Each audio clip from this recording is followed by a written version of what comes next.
सभी को स्वागत करते हैं। आप F1 के लिए जज्बा में ट्यून कर रहे हैं और आज हमारे पास आपके लिए एक वास्तविक खुशखबरी है। हम सीधे गहराई में डूबकर किसी भी क्षेत्र में सर्वश्रेष्ठ के चर्चाओं और आधुनिक मीडिया के प्रभाव पर चर्चा करने जा रहे हैं। एक रसीला विषय नहीं है वो, विलियम टर्नर। वास्तव में जॉर्ज, आज हमें बहुत रोमांचक यात्रा का सामना करना होगा। शुरुआत करने के लिए चलिए फुटबॉल के महानायकों जैसे पेले और माराडोना के चारों ओर चल रहे विवादों को और उनके आधुनिक समकक्षों रोनाल्डो और मेसी के साथ अपरिहार्य तुलनाएं करें। बहुत अच्छा कहा। याद रखें, पेले के पास अद्भुत गोल दाखिल करने का रिकॉर्ड और 3 विश्व कप जीत है, लेकिन उन्हें एक अत्यधिक दमदार टीम ने समर्थन दिया था। वहीं माराडोना की प्रतिभा ने एक अवरोधी नेपल्स साइड को चैंपियन बना दिया। महानता के लिए 2 अलग अलग रास्ते हैं ना? बिल्कुल जॉर्ज वॉटसन, और यहाँ हम अलग अलग युगों की तुलना करने की समस्या में पड़ते हैं। यह और भी कठिन हो जाता है जब हम आधुनिक मतदानों को ध्यान में रखते हैं। पक्षपात, प्रसंग की कमी और आधुनिक संस्कृति की क्षणिक ध्यान धारणा इन सभी का हिस्सा होता है जो परिणामों को विकृत करते हैं। बिल्कुल सही। केवल सोचिए, एक मतदान जहां सबसे महान संगीतकार के बारे में पूछा जाता है, जहां रॉबी विलियम्स को मान्यता मिलती है लेकिन एल्विस प्रेस्ली या फ्रैंक सिनेट्रा को नहीं। यह ठीक वैसे ही है जैसे सेब और संतरे की तुलना करना, है ना?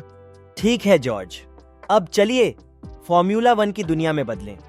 क्या आपको 1993 के यूरोपीय जीपी पर डॉनिंगटन में एक महान ओपनिंग लैप के रूप में बखूबी याद है? लजवाबी आयरटन सेना जो डेमन हिल को पीछे छोड़ गए थे। एक अप्रतिम पल। हालांकि उस समय बद्ध गुणवत्ता वाले स्पीकर्स के कारण पूरी तरह से मजा नहीं लिया जा सका, लेकिन यह सब एक ही रेस या एक ही लैप के बारे में नहीं है ना? बिल्कुल सही जॉर्ज।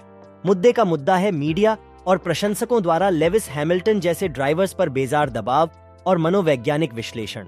2 समूह नजर आते हैं, पूर्व रेसर्स और पत्रकार जो हैमिल्टन को संकुचित मतों के साथ आलोचना करते हैं, और पक्षपातपूर्ण मीडिया पेशेवरों जो उसका पक्ष लेते हैं। सही है, जैसे 2016 में ब्रिटिश ग्रैंड प्री के बाद एंड्रू बेंसन की कॉलम। यह पक्षपातपूर्ण रिपोर्टिंग का एक शानदार उदाहरण था। उन्होंने हैमिल्टन की अगुवाई को बढ़ावा दिया, निको रोजबर्ग की बारिशी माहौल में झांत कमजोरी को नजरअंदाज किया। यह थोड़ा सा उसी तरह है जैसे एक टीम के गोलकीपर की अनुपस्थिति में गोल दर्ज करना। और फिर भी मीडिया हमें यह मानने के लिए मजबूर करना चाहेगी कि हैमिल्टन का उस दिन का प्रदर्शन सबसे महान कभी की सूची में स्थान योग्य है। यह एक विकृत दृष्टिकोण है जो खेल में कई अन्य प्रसिद्ध पलों को अनदेखा करता है, जैसे 2006 के हंगेरियन जीपी में फर्नांडो अलोंसो का प्रदर्शन उदाहरण के तौर पर। वाह, वह कितनी रोमांचक रेस थी। अलोंसो 15वें स्थान से शुरू हुए, लेकिन सिर्फ एक दौरे के बाद ही 6ठे स्थान पर थे। उन्होंने 18वें दौर तक पैक का नेतृत्व किया। एक पिट स्टॉप के दौरान हुए व्हील समस्या ने उन्हें चेकर्ड झंडी लेने से रोक दिया। उस दिन जेनसन बटन के लिए यह कहानी अलग हो सकती थी। यह एक शानदार उदाहरण है कि सबसे महान पल सिर्फ जीतों के बारे में नहीं होते हैं, वे यात्रा, चुनौतियों और अप्रत्याशित मोड़ों के बारे में होते हैं। खेल ऐसी अविराम कथाओं से भरा हुआ है जो अक्सर मीडिया की सबसे महान की पीछा में छिप जाती हैं। बिल्कुल विलियम, सबसे महान विषयगत है, हमारे व्यक्तिगत दृष्टिकोण और पक्षपात द्वारा आकारित। चलो यह याद रखें कि हम बड़ी तस्वीर से अलग न होकर खेल और उसके प्रतीकों का जश्न मनाएं। उच्चतम स्तर के फॉर्मूला 1 के महान दृश्य में हर रेस, हर द्वारा, हर सेकंड मायने रखता है। नमस्ते सभी को।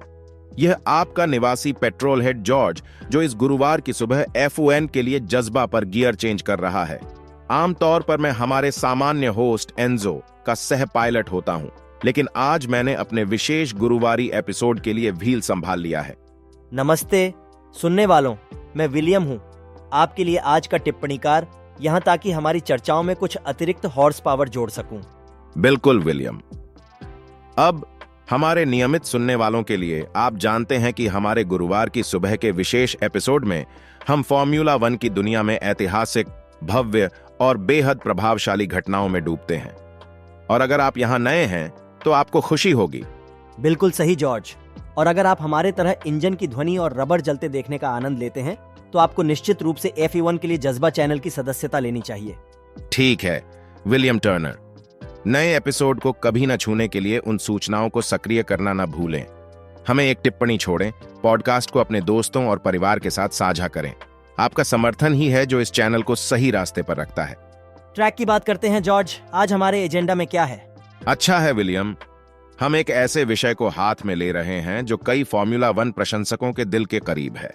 सबसे महान पल, सबसे महान ड्राइवर्स और यह कैसे हमारी दृष्टि आधुनिक मीडिया द्वारा प्रभावित हो सकती है। इस रोचक विषय पर और जानकारी चाहिए? हमारे साथ जुड़े रहें। ये एक रोमांचक यात्रा होने का वादा करता हूँ जॉर्ज। मैं बिल्कुल सहमत हूं विलियम। हमने इस विषय को चुना है क्योंकि यह खेल को समझने और महसूस करने का एक महत्वपूर्ण हिस्सा है। अब हमारे इंजनों को चालू करने का समय है, इसलिए बेल्ट बांधें और मजबूती से बैठें। सबको पूरी गति से चलाएं।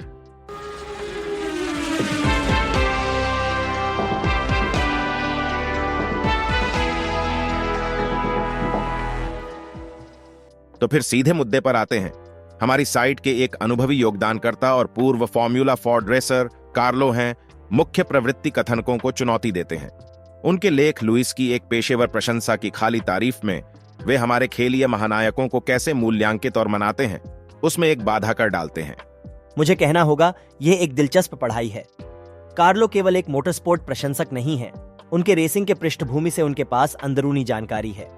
उनकी दृष्टि में किसी भी क्षेत्र में सबसे महान को लेकर वे फुटबॉल के लीजेंड और फॉर्मूला 1 के महान खिलाड़ियों के साथ समानताएं खींचते हैं। वास्तव में यह पेले को माराडोना के साथ या रोनाल्डो को मेसी के साथ तुलना करने के बराबर है। यह जैसे संतरे और सेब हैं, यह व्यक्तिगत है। बिल्कुल, और यहीं पर मॉडर्न मीडिया की भूमिका महत्वपूर्ण होती है।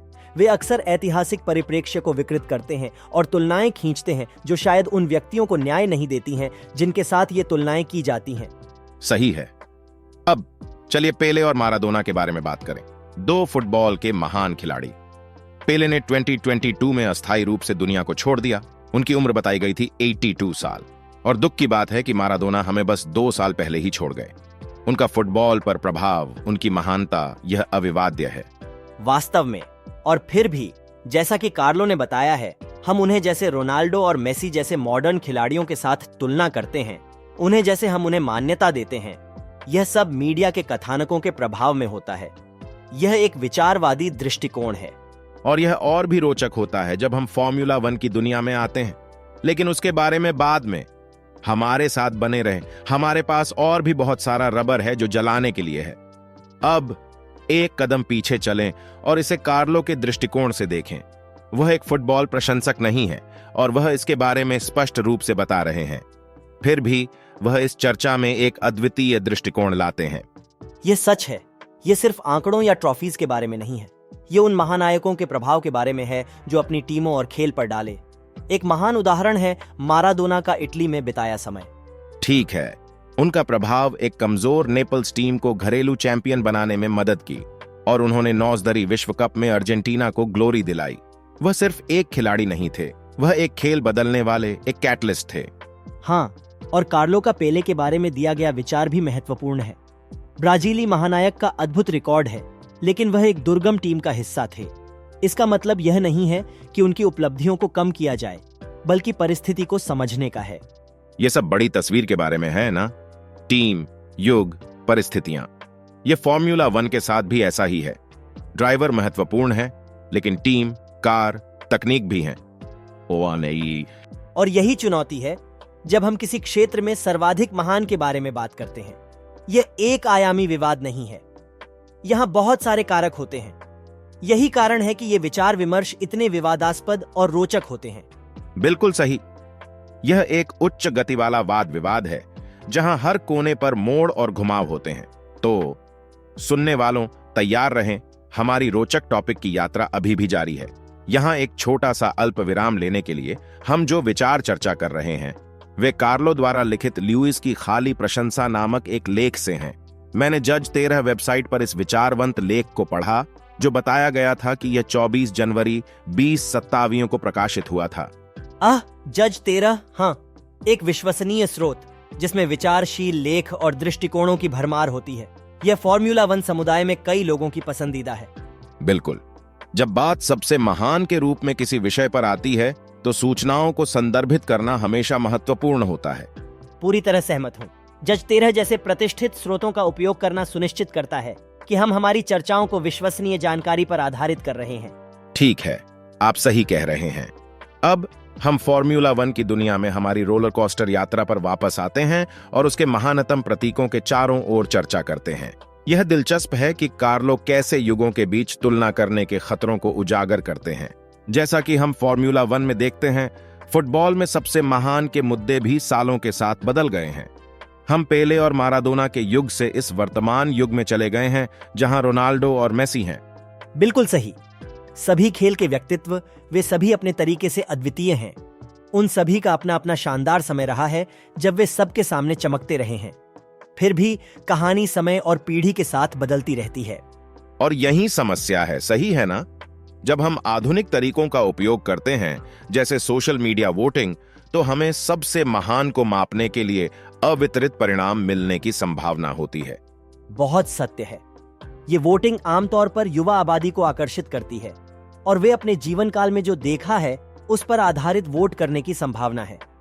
ये वास्तव में एक न्याय संगत तुलना नहीं है, ना ही। बिल्कुल नहीं। ये रॉबी विलियम्स को फ्रैंक सिनाट्रा या बियॉन्से को अरेथा फ्रैंकलिन के साथ तुलना करने के समान है। ये एक एक से बराबर तुलना नहीं है। प्रत्येक कलाकार ने अपने संबंधित युग में एक अलग प्रभाव डाला है। बिल्कुल सही। और यह फॉर्मूला 1 के साथ भी ऐसा ही है। हम बिना परिस्थिति, तकनीक, नियमों को मध्यस्थ न करें अलग अलग युगों में ड्राइवर या टीम की तुलना नहीं कर सकते। यह इतना सरल नहीं है। तुम वहां सही हो। ये एक जटिल विवाद है और हम इसे जारी रखेंगे खोजने के लिए। तैयार रहिए सुनने वालों, हमारे पास और रोमांचक चर्चाएं हैं। फॉर्मूला 1 की दुनिया की ओर बढ़ते हुए हम अक्सर ऐसे विवादों को उठते देखते हैं। एक विषय जो अन्यायपूर्ण रूप से बार बार चर्चा में आता है, वह है ग्रैंड प्री के सबसे बड़े खुले दौर का सर्वश्रेष्ठ कौन है। जो हमेशा सामने आता है वह है 1993 के यूरोपीय ग्रैंड प्री जो डॉनिंगटन में हुआ था। वहां आयरटन सेना ने ओवरटेकिंग में मास्टर क्लास का प्रदर्शन किया, डेमन हिल को पीछे छोड़ते हुए और अगले दौर में आगे बढ़ते हुए नेतृत्व स्थापित किया। ठीक है, 1 मिनट रुकिए। क्या आप फिर से उसे मेरे सामने रख सकते हैं? मुझे वहां की जटिलताओं को पूरी तरह से समझ नहीं आई। बिल्कुल। तो इसे ऐसे सोचिए, यह है 1993 का यूरोपीय ग्रैंड प्री। हम डॉनिंगटन पार्क में हैं। आयरटन सेना शुरुआत में नेतृत्व नहीं कर रहे हैं, लेकिन वे जल्द ही डेमन हिल पर हमला करते हैं। दर्शकों ने उस हथियारबंदी की गंभीरता को समझा नहीं था जब तक उन्होंने बाद में टीवी पर इसे नहीं देखा। अगले दौर में सेना नेतृत्व ले लेते हैं और यही उन्होंने अपने आप को इतिहास में एक स्थान बनाया। समझ गया। फॉर्मूला 1 के समृद्ध वस्त्रांत में इन प्रसिद्ध पलों के बारे में सुनना हमेशा दिलचस्प होता है। वास्तव में, बिल्कुल। और प्रसिद्ध पलों की बात करते हैं, हम लेविस हैमिल्टन के रूकी सीजन के बारे में न भूलें, जहां उन्होंने 2 बार के विश्व चैंपियन फर्नांडो अलोंसो के साथ मुकाबला किया। अब वह हैमिल्टन से आने वाली महान चीजों की एक संकेत थी, लेकिन हम उस कहानी में और भी गहराई में जाएंगे। बने रहें दोस्तों। अब जैसा कि हम सभी जानते हैं, फॉर्मूला 1 सिर्फ रेसों के बारे में ही नहीं है। यह ड्राइवर्स, उनके करियर, उनकी व्यक्तिगत यात्राओं के बारे में है। और हमारे बहु विजेता लेविस हैमिल्टन, वह तो रोलर कोस्टर राइड से कम नहीं रही है, सही है ना? बिल्कुल। उन्हें कई तूफानों का सामना करना पड़ा है, खासकर मीडिया के स्पॉटलाइट में होने की तीव्र निगरानी का। और यह तो विडंबना है ना। यहाँ हमारे पास यह जवान सुपरस्टार है जिसने उच्च पदों को छूना है, बहु विजेता बन गया है, और फिर भी जब उसके कार्यों की धारणा की बात आती है तो 2 अलग अलग दल हैं। वास्तव में वहां ऐसे लोग भी हैं जो उसकी हर हरकत की आलोचना करते हैं, जो कहते हैं कि उसे एक अधिक मोनास्टिक जीवन शैली अपनानी चाहिए। और फिर आपके पास ऐसे लोग भी हैं जो उसके पक्ष में इतने पक्षपाती हैं कि कभी कभी वे पत्रकारों के विश्वसनीयता को कमजोर कर सकते हैं। आपने बिल्कुल सही कहा है। उदाहरण के रूप में 2016 का वर्ष लीजिए। आंद्रयू बेंसन, मान्यता प्राप्त BBC F1 संवाददाता, ने ब्रिटिश ग्रां प्री के बाद कुछ लिखा था जो, जबकि यह एक मजबूत पत्रकारिता का एक टुकड़ा था, वहां स्पष्ट रूप से हैमिल्टन के पक्ष में झुकाव को प्रदर्शित कर रहा था। इसे बनाए रखना एक संवेदनशील संतुलन है, लेकिन फिर भी यह सब फॉर्मूला 1 की दुनिया का हिस्सा है। वास्तव में ऐसा ही है। यह फॉर्मूला 1 है दोस्तों। यह एक ऐसी दुनिया है जहां युद्ध सिर्फ ट्रैक पर ही नहीं, बाहर भी होते हैं। हमारे साथ रहें जब हम इन रोमांचक सीधों और मोड़ों का सामना करते हैं। ठीक है सुनने वालों, अगर आप इस F1 के लिए जज्बा के विशेष एपिसोड में अभी जुड़ रहे हैं, तो हम फॉर्मूला 1 की रोचक दुनिया पर चर्चा कर रहे हैं, अन्य खेलों के साथ समानताएं खींचते हैं और हमारे प्यारे ड्राइवर्स के चारों ओर आमतौर पर मीडिया सर्कस में खुद को डुबोने की बात कर रहे हैं। वास्तव में हम अलग अलग युगों में खेल के महान खिलाड़ियों की तुलना करने के खतरों पर चर्चा कर रहे हैं। 989 तीसरे सदी में डॉनिंगटन में एयरटन सेना की मास्टर क्लास के बारे में सोच रहे हैं और मीडिया के ड्राइवर्स के प्रतिरूपण के बारे में विचार कर रहे हैं, विशेष रूप से लुइस हैमिल्टन के बारे में। सही है। हमने यह भी छू लिया है कि कभी कभी पत्रकारिता में अवहेलना आती है, जैसे कि बीबीसी के फॉर्मूला 1 संवाददाता एंड्रू बेंसन की उदाहरण का उपयोग करके। हाँ, सोचने के लिए बहुत कुछ है, लेकिन हमने फॉर्मूला 1 को एक रोमांचक दृश्य बनाने वाले उत्साह और रहस्य की भी प्रशंसा की है।